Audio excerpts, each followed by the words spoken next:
In this video, I'm giving Mythic BFA raids one last go to see what I can solo. This is the third video in this series, and if you're interested in the older ones, then I'll put them in the description below. I'm running through Mythic Uldir, the Battle of Dazar'alor, Eternal Palace, and Ny'alotha as a 415 item level arms warrior. There's nothing special about my gear, and a 415 item level should be quite easy to achieve in patch 10.1. Starting in Uldir, I was looking at downing my old nemesis, Vectis, this time. In my previous attempts, I didn't have the DPS to put him down before he put 25 stacks of lingering infection on me and subsequently one-shotted me. I'm happy to report Vectis went down on my first attempt this time, which opened up the way for Zul. I gave Zul a few attempts using an AoE heavy build at first, since the fight has constant adds. Every one of those attempts ended in failure, as he eventually mind-controlled me and made me jump to my doom. I hearthed out, accepting defeat, and took a minute to read up on the fight. I read that it was possible to solo Zul if you could burn him down fast enough before the mind control. Determined, I flew back to Uldir and gave him another shot with a pure single target build and only focused on him. To my surprise, I got him down on the first try with the single target build. In my heightened state of focus, I forgot to hit record before the fight started, so the best I can do is show you his corpse here as I loot him. If you're wondering what kind of DPS output is needed to down him, I had 82k DPS for the fight, but they were adds, so that's not pure single target. I'm thinking 65k DPS should do the trick, maybe even a little less. Just because I could, I valiantly charged into Mithrax's chamber to see if he was still unsoloable, which he was. I know there's a trick out there using a rock that you can stand on to cheese the instant death mechanic, but I wasn't going to spend all night trying to do it. Happy with my progress, I came out with a few new transmogs and decided to move on to the Battle of Dazar'alor.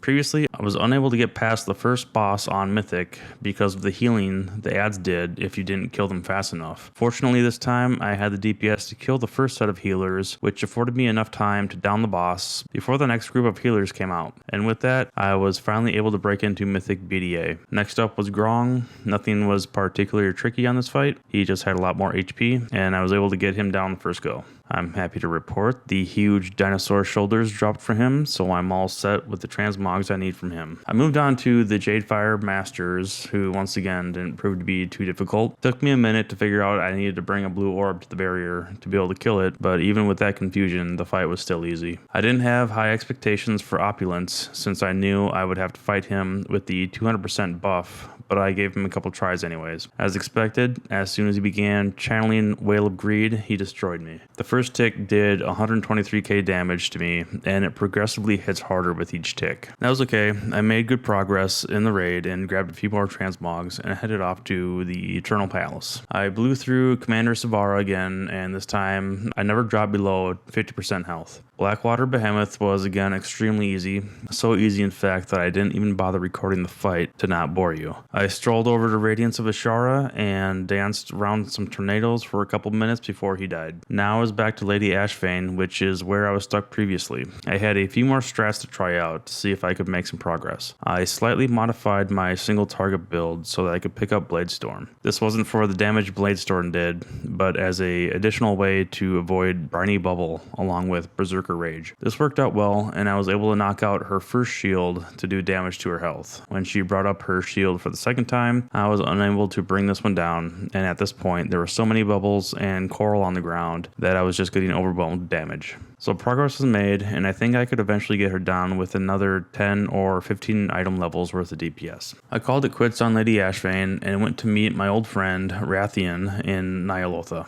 I was previously unable to down Rathian, and this was going to be a short visit to Ny'alotha if I couldn't get him this time. My first attempt looked promising until Creeping Madness did me in for moving around too much. My second attempt, I concentrated on not moving unless necessary to limit my damage from Creeping Madness. This worked out well, and I was able to get him down this time. I had enough heals to get through all the damage I took from not moving, and Creeping Madness did minimal damage. So I continued to mount to see what I could do. Mount wasn't a pushover when compared to Heroic. I was taking constant damage throughout the fight, which proved challenging challenging to heal through when I couldn't hit him during Obsidian Shatter to heal myself. Even though I took damage, I was able to keep myself up with impending victory since the heals outweighed the damage reflect. On top of all that, if he fills his mana bar 3 times, the 3rd time will instantly kill you. With that in mind, I went in for round 2 and was able to get him down just before his 3rd Obsidian Shatter. I headed over to Prophet Skitra to see what new things he had in store for me. Nothing proved to be a challenge on the Skitra fight, and I got him down on my first attempt. The rest of Ny'alotha was a different story. I gave every boss I could reach a solid effort, but each one had a mechanic that either one-shot me or eventually just overwhelmed me. I don't know if Dark Inquisitor Kanesh is even soloable,